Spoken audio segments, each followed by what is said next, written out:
Lorsque vous parlez de résonance entre les deux personnes, qu'avez-vous trouvé de mieux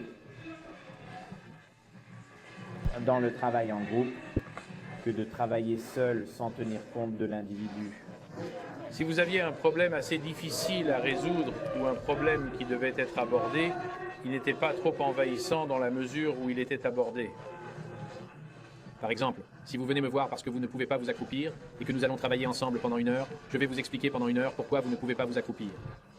Dans un groupe, je pourrais dire, mec, il faut qu'on règle ça. Il se peut que je revienne et que je dise, allez, vous savez, il faut qu'on règle ça. Mais je pense que c'était une expérience un peu plus agréable. On peut se retrouver à se défiler un peu pour aller jusqu'au bout. Mais ce n'est qu'un aspect mineur. L'aspect majeur, Greg, qui a vraiment fait la différence, c'est la camaraderie. Et j'ai eu un capitaine, Michael Perry, du premier groupe de forces spéciales, m'a téléphoné un jour à l'improviste et m'a dit « Coach, vous m'avez appris quelque chose d'essentiel. » Et il m'a dit « Je suis un capitaine de l'armée, je suis un capitaine des forces spéciales. » Et je connais depuis longtemps l'importance de la camaraderie et nous avons travaillé pour cela partout où nous pouvions l'obtenir. Mais nous avons appris grâce au CrossFit la formule de la camaraderie et je peux maintenant la reproduire n'importe où.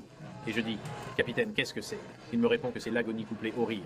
Et j'ai su tout de suite, je me suis dit « Tu as raison mec, je comprends ça, tu sais, parce que s'effondrer, transpirer, un échec physique complet et total, et en sueur, une défaillance physique complète et totale, couplée à un tas de gens repliés sur eux-mêmes, qui rit, tu sais, qui rit à gorge déployée, pas de la personne qui est à terre, mais de quelque chose d'autre.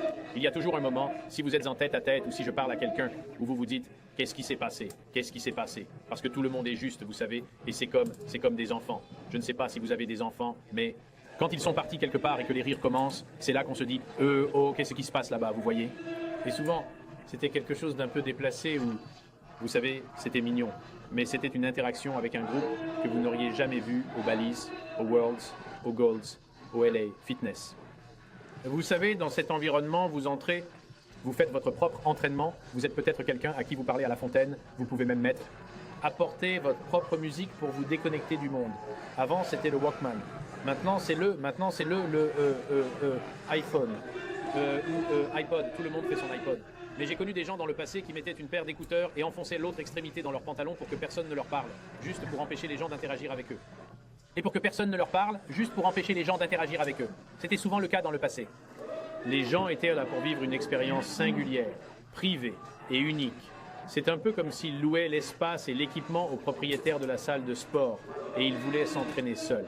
Notre environnement est très, très différent de cela. Vous n'avez pas d'autre choix que d'interagir avec les autres et ils le feront. Et s'ils ont l'impression que vous restez un peu en retrait, ils seront sur votre dos. Vous allez être importunés. Et ce que nous constatons, c'est que je pourrais faire un grand sondage auprès des gens. Je m'en fiche. 40% des gens me disent « Je préfère m'entraîner seul, sans être gêné par, vous savez, continuer et continuer. » Et j'en passe. 9 sur 10 d'entre eux trouveront que l'expérience de groupe est une bien meilleure expérience d'entraînement. Je vais vous dire l'autre chose qui se passe aussi, c'est que les performances augmentent immédiatement. Immédiatement. Je suis donc assis le matin. Je m'échauffe sur un rameur Concept 2 à 4h45. Et je m'échauffe sur un rameur Concept 2 à 4h45 et je suis en train de faire mon petit bonhomme de chemin et quelqu'un entre, s'approche, se retourne et regarde et j'augmente ma puissance de 50 watts juste parce qu'il regarde. Vous voyez? Nous donnons tous plus de nous-mêmes en présence des autres, toujours, toujours. C'est donc l'une des principales.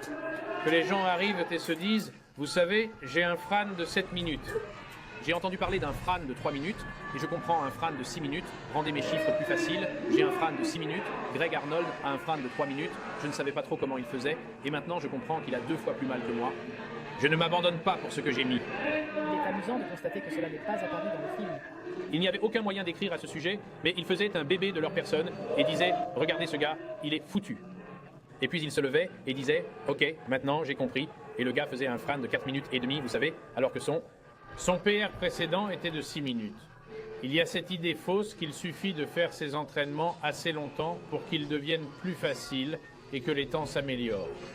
Ce n'est pas le cas. Vous essayez de plus en plus fort, cela ne fait qu'empirer, cela ne fait qu'empirer, cela ne fait qu'exiger plus de vous, cela ne s'améliore jamais, jusqu'à ce que vous reveniez à une période antérieure où vous constatez que oui, le frane de 6 minutes d'aujourd'hui est 2 fois moins difficile que le frane de 6 minutes d'il y a 2 ans.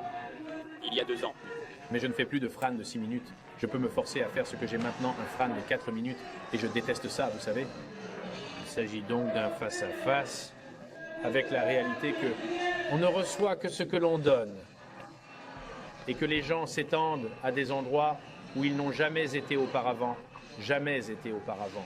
C'est l'une des choses les plus importantes que je puisse enseigner à quelqu'un, creuser en profondeur et donner de soi au-delà de ce qu'il aurait supposé être capable de faire.